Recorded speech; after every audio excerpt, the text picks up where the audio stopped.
श्रयत इंदिरा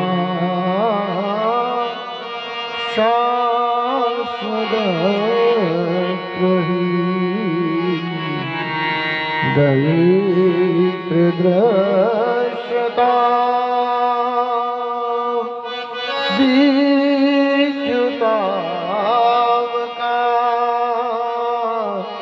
कईरता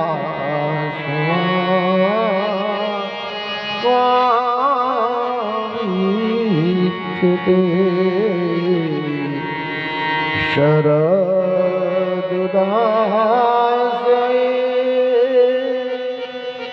साधुजास्वत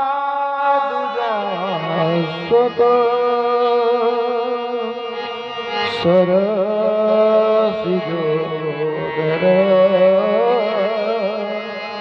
श्रीमुखदृश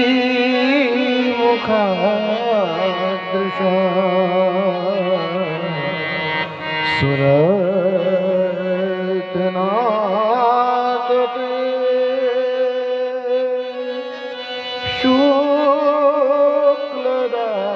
शुक्लदासिका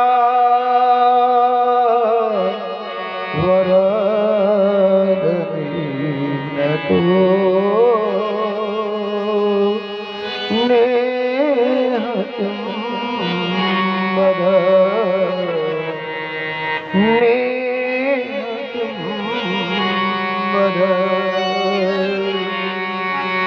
हे नंदनंदन, हे श्याम सुंदर, हमारा मन चुरा करके आप कहाँ चले गए? अरे आपको जाना ही था तो वो पूतना, वो दावाग्नि, वो कालिया के विष से हमारी आपने रक्षा ही क्यों की? जब आपको जाना ही था तो आप हमें मिले ही क्यों? अरे हम तो वैसे जी रही थी, लेकिन जब से आप मिले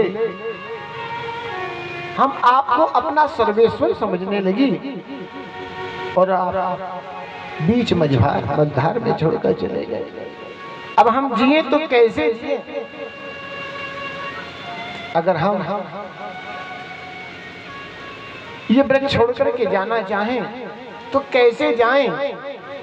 इंदिरा लक्ष्मी चंचला है, वो कहीं टिकती नहीं है, लेकिन जब से आप ब्रज में आए तो लक्ष्मी भी यहाँ स्थिर हो गई है। लक्ष्मी स्थिर हो गई है। अब हम आपको छोड़कर जाएं तो कैसे जाएं? अगर हम इस देह को छोड़ना भी चाहें तो ऐसा कोई द्वार नहीं है जहां से प्राण निकले, क्यों से कि हर द्वार पर आपके नाम की पहरेदारी है। और कन्हैया, अगर हम मर भी जाएं तो हम इतनी सारी गोपियां हैं, कृष्ण कहते कहते मरेंगी तो अंतिम मति सो गति, जब तुम्हारा नाम लेकर के ही मरेंगी तो निश्चित अगले जन्म में हम कृष्ण बनकर के ही जन्म लेंगे। लेकिन जब आप हमारा चिंतन करोगे और जब आप अपनी देह को छोड़ोगे तो हम तुम्हें याद आएंगे, तो अगले जन्म में तुम गोपी बन जाओगे और हम इतनी सारी कृष्ण बन जाएंगी और तुम अकेले गोपी बनोगे। और हमने अगर एक एक का हिसाब लिया तब तुम जानोगे कि क्या विरह की पीड़ा होती है, क्या प्रेम होता है। इसलिए गोविंद, विलंब ना करो, आ जाओ, आ जाओ। जब भगवान ना आए तो अब गोपियों ने विलाप किया, रोने लगी। कहती हैं, क्या हम आपके बगैर रह नहीं सकती हैं? अरे देखो, एक गोपी कहती है मैं कृष्ण हूँ और अपनी चुनरी ऊपर उड़ाई और कहा देखो मैंने गोवर्धन पर्वत उठा लिया, आओ आओ। एक गोपी कहती देखो मैंने पूतना को मार दी। सब श्री कृष्ण लीला का अनुकरण करने लगी और अपने आप को कृष्ण समझने लगी। लेकिन जैसे ही अपने भान में आती है रोने लग जाती है।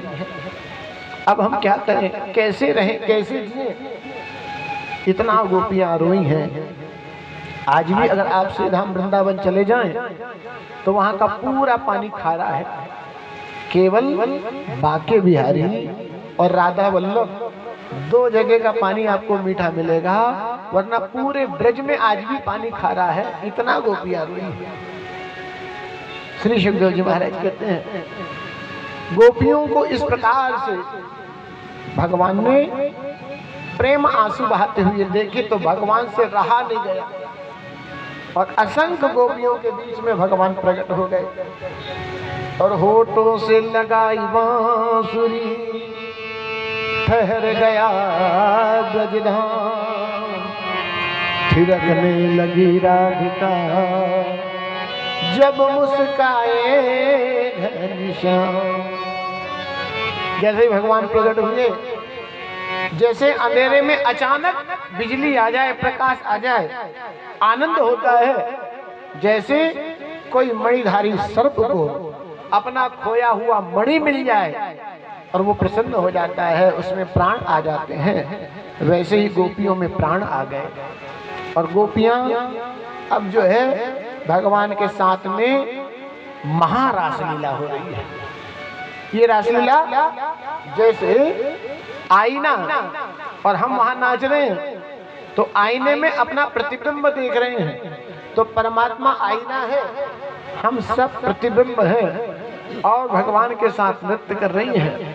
ब्रह्मा जी को यहाँ पर थोड़ा सा संदेह हुआ तो भगवान ने ब्रह्मा जी के संदेह को मिटाने के लिए असंख्य गोपियों के रूप धारण कर लिए। कृष्ण कहीं है ही नहीं, और कहीं केवल कृष्ण ही कृष्ण है, गोपियां कहीं है ही नहीं। ब्रह्मा जी का भ्रम दूर हुआ। अब यहाँ कामदेव आया और कहा, भगवान मैं तुमसे युद्ध करूंगा। भगवान ने कहा, कितने बार करोगे? अरे मैंने तुम्हें कितनी बार पराजित किया है। कामदेव ने कहा, लेकिन मैंने जब भी पराजय स्वीकार की है तो उस समय या तो आप साधना में रहे हैं, शिव अवतार में आप साधना में थे, इसलिए मैं जल करके भस्म हो गया। नारद जी इतने सुंदर थे, कामदेव ने कहा, लेकिन हमने उन्हें बंदर बना दी। भगवान कहते हैं वो तो मेरी लीला थी।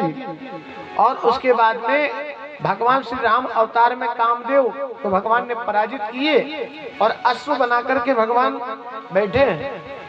कामदेव ने कहा, लेकिन आज मैं तुमसे युद्ध करूंगा। राम अवतार में आप मर्यादा में थे, अब युद्ध होगा। तो कौन सा, मैदान वाला या किले वाला? तो कहा किले वाला युद्ध करेंगे। मैदान वाला वो है जहां असंख्य लोग हैं और कई देखने वाले हैं, लेकिन किले वाला जहां केवल एकांत है, तो केवल गोपियों और भगवान के बीच में कोई नहीं है। और यहाँ पर कामदेव ने अपनी माया फैलाई, भगवान ने कामदेव का मर्दन किए, तो कामदेव ने भगवान का नाम अच्युत रखा और प्रणाम कर करके कामदेव पराजित होकर के चला गया। भगवान ने रासलीला प्रारंभ की। अब ये रासलीला क्या है?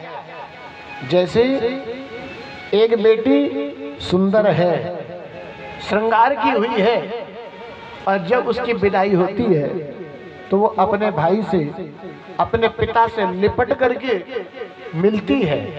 देखने वाले को लगेगा कि एक स्त्री और पुरुष आपस में लिपटे हुए हैं, लेकिन सत्य ये है जहां पिता और भाई है वहां पर स्त्री पुरुष आपस में लिपटे हुए तो दिख रहे हैं, लेकिन क्या वहां काम है?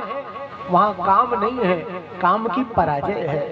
तो परमात्मा ही हमारे भाई है, हमारे पिता है, और वही हमारे सर्वेश्वर है।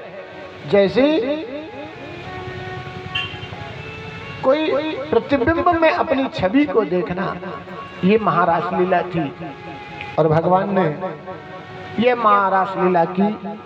यह महारास लीला 6 महीने तक चली, और जब 6 महीने तक चली, अब देवताओं ने भगवान की स्तुति की।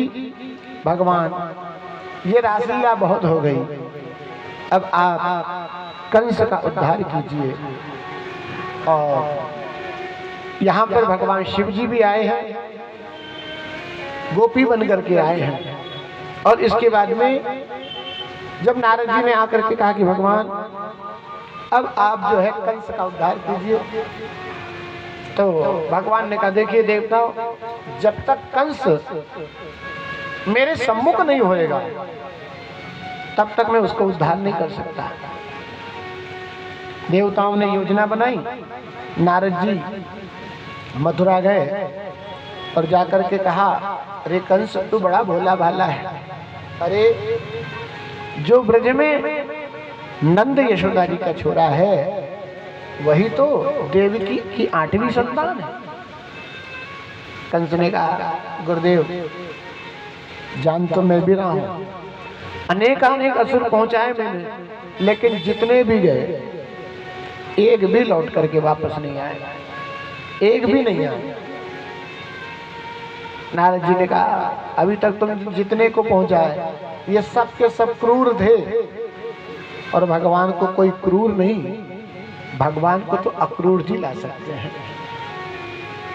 इसलिए अब कंस ने अक्रूर जी से कहा गच्छ नंद व्रजम तत्र सुतवान कुदुन्दुभे आसाते तविहानेन रतेना चिरम। चाचा जी मैं जान गया हूं कि जो देवकी के पुत्र हैं वही नंद बाबा के यहाँ यशोदा जी के यहाँ हैं। मुझे अपनी गलती का भान हो गया है, आप ऐसा करिए वृंदावन जाकर के उन्हें ले आइए। मैंने धनुष यज्ञ का आयोजन किया है, इसी यज्ञ के माध्यम से मैं उन्हें मिलूंगा, आप जाओ। अक्रूर जी जान गए कंस जो कहता है वो करता नहीं है, और जो करता है वो कहता नहीं है। लेकिन अक्रूर जी को अपने ठाकुर पर बड़ा भरोसा है कि ये कंस भला उनका क्या बिगाड़ेगा। आज तो मेरे भाग्य का उदय हो गया जो मुझे ब्रज जाने के लिए अवसर मिला है।